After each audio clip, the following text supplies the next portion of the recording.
Hey, good morning, everybody, and welcome to episode 97 of the Michael Pina Sr. Show. I'm your host, Michael Pina Sr.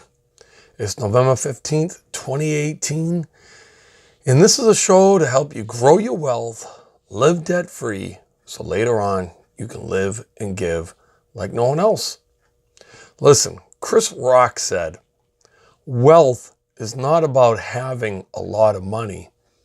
It's about having a lot of options.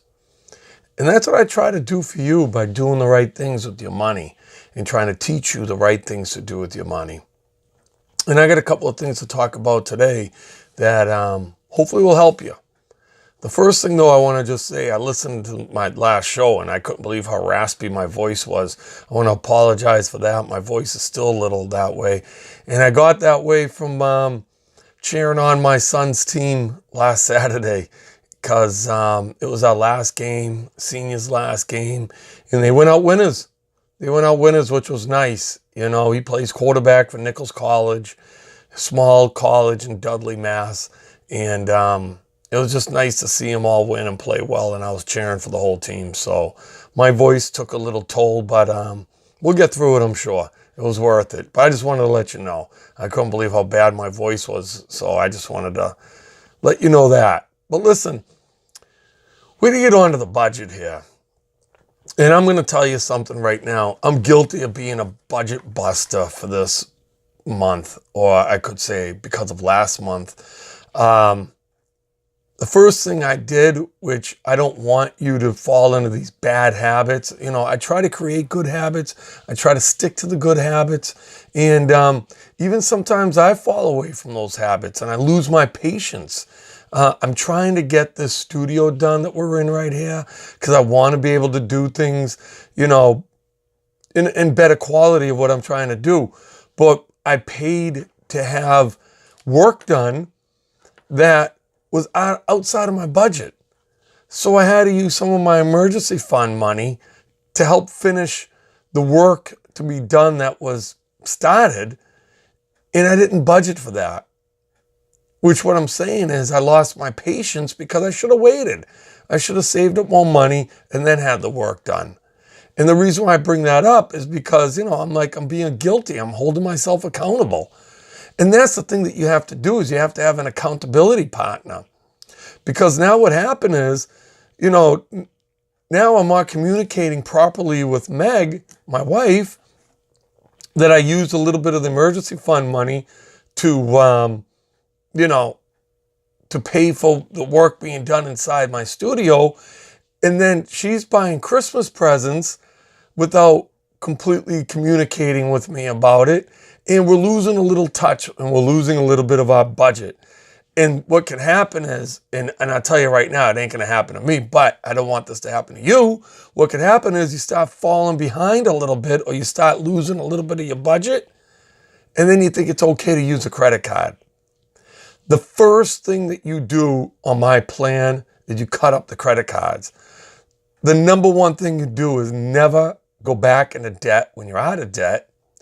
And don't increase your debt if you're in debt.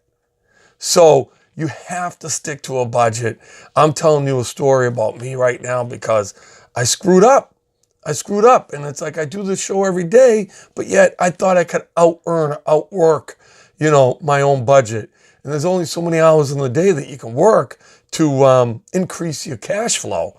And I screwed up. I could have waited. You know, I probably should have waited till January to tell you the truth, but I wanted to get work done before Christmas. So again, don't lose your patience. Stay patient with your budget. If you're having trouble with your budget, get in touch with me, CoachP2210@yahoo.com.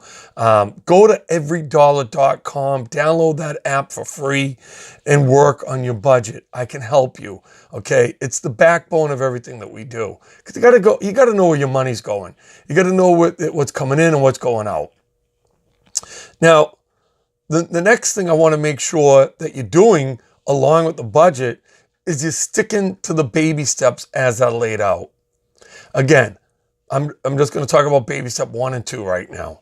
Baby step 1, $1,000 emergency fund. So if you're in debt you got 20 grand sitting in the bank and you say that's your emergency fund, I'm telling you to take it all the way down to $1,000 and pay all your debt off.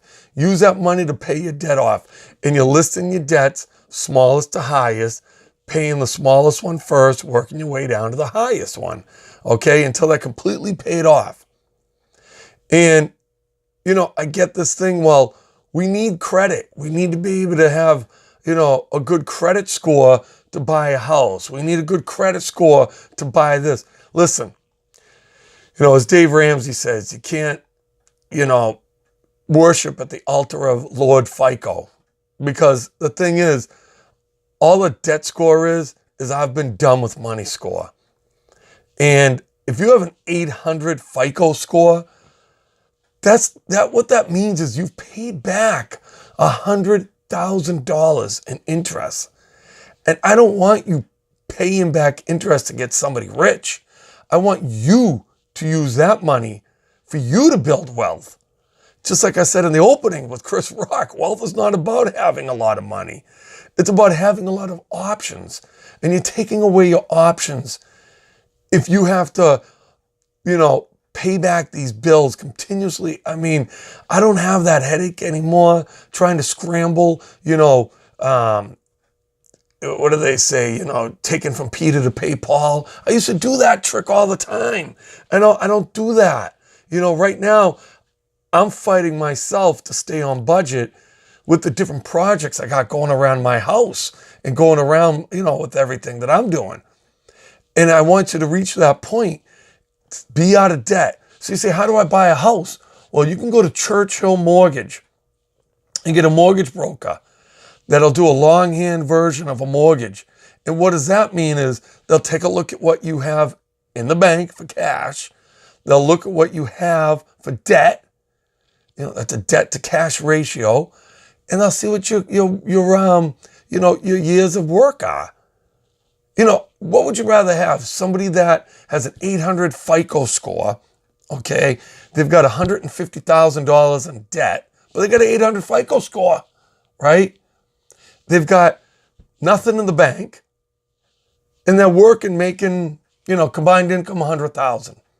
Or do you want somebody that's making a combined income with husband and wife, $100,000?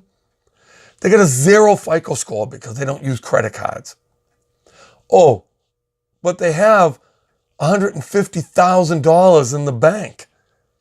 They put 15% to their retirement. They've got $300,000 in retirement.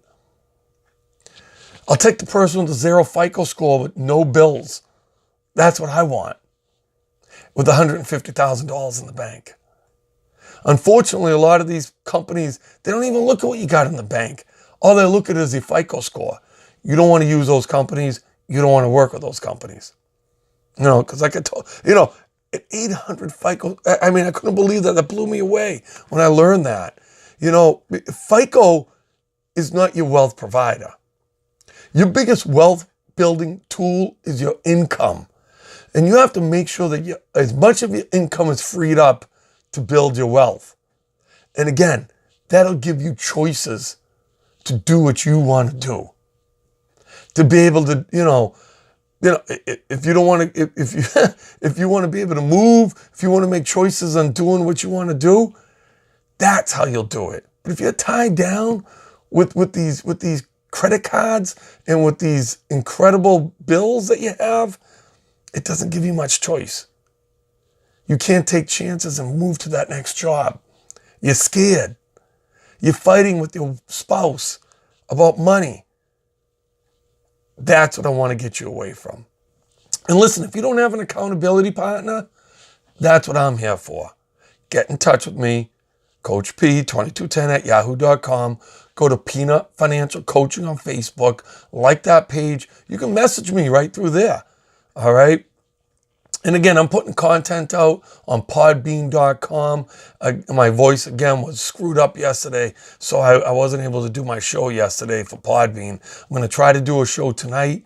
Catch that at podbean.com.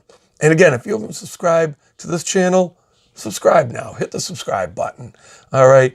And tell me what you want to talk about. Let me hear about your money. Let me know what you're doing. I mean, we all make dumb mistakes, but it doesn't mean that we have to continuously make those mistakes. We got to continuously educate ourselves and work forward to make sure that we can do the things that we want to do. I mean, I was asked a question about how to pay off my home. You got to pay your home off. That's the next thing. Pay the house off. That's baby step 6. All right. When you get to baby step 6, I mean, I'm not there yet. I'm still paying, when I move from here, we move from this house, the plan is to buy a home cash. I'll propel myself to baby step 6 that way. So I'm going to let you know my story. I'm going to continuously tell you where I'm at. I make mistakes. I'm going to tell you, keep and stay patient. That's the main thing. I lost a little patience. Don't you lose patience. All right. Because like I always say, I want to win. I want to help you win. Let's win together.